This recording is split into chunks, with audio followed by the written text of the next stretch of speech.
take back control. And it is right that our voices are heard. And with that, as Paul has touched on in the debate just now, ensuring that we're heard, the party and its leadership are held accountable through the democratic structures that John has been championing for decades. And I really pay tribute to John Strafford. John has been an inspiration to me as well. He really has.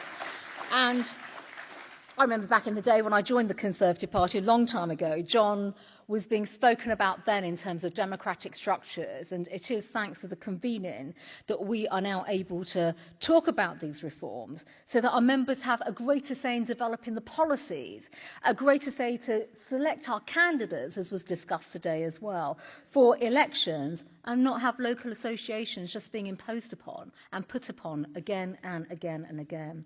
And of course, that is about respect. That is about that golden thread and the respect between the party nationally and the grassroots. Now, all of this matters because at the end of the day, I've always said our members are the most authentic voice of the Conservative Party. You stand up for what we believe in, you advocate day in, day out. Our values matter more than ever before. And also, in my view, we do have to stand firm on this because we risk losing votes if we forget who we are and what we stand for.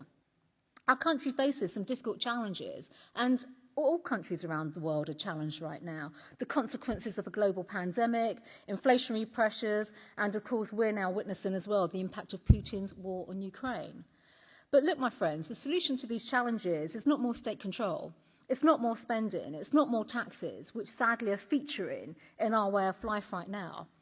In the 1970s and 80s, we faced colossal economic challenges back then, and the solution was not more socialism or greater state control. In fact, the solution was Margaret Thatcher, as we all know. The solution was robust, pro-enterprise, free market, property-owning democracy that Margaret Thatcher promised and delivered. That, my friends, is the reason why I joined the Conservative Party. That is exactly why you are all here today as well. And you were inspired to join the party, motivated to work for the party and support the party. And with that, we must never forget, and this has come up again, and Mimi mentioned this earlier on, as Conservatives, we must never forget that we are here to serve the public and do so in a way in which that promotes freedom, enterprise and opportunity, because that's what separates us from Labour. The public will not vote Conservative because they want higher taxes, high spending and high borrowing. They'll vote Conservative because they expect us to keep taxes down, back enterprise, and defend Britain's hard-working, law-abiding, silent majority. So we need to get back on track to deliver that historic mission of 2019 and unleash that amazing potential that we've heard about today of the people and of our country. And we are at our strongest, and we know we're at our strongest and our most successful when delivering Conservative values and Conservative policies in government.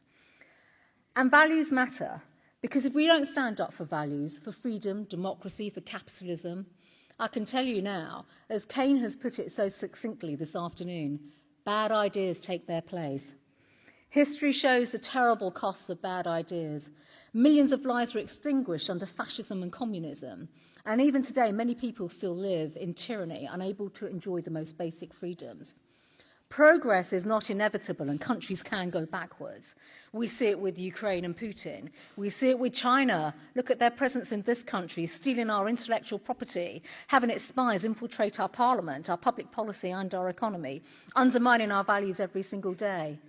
And here in Britain, while Sir Keir Starmer tries to present himself as a moderate, behind that North London veneer, the Labour benches in the House of Commons are still filled to the brim with the hard left, Britain-hating, criminal-supporting socialists that wanted to see Corbyn as Prime Minister, Britain forced back into the UK, and would cancel out our freedoms. Make no mistake, if we don't get a grip, we could end up surrendering to that kind of socialist nonsense. And that is why we must fight for our values. And it's not just about ensuring that our party is successful. We have to make sure that our country is successful and prosperous, and the opportunities for the next generation also come through. Time and time again, capitalism has proven the best way, indeed the only way to lift people out of poverty, to raise their aspiration, while socialism has failed, and it is totally and utterly incompatible with freedom. It denies people choice. It strangles creativity. And when governments control the economy,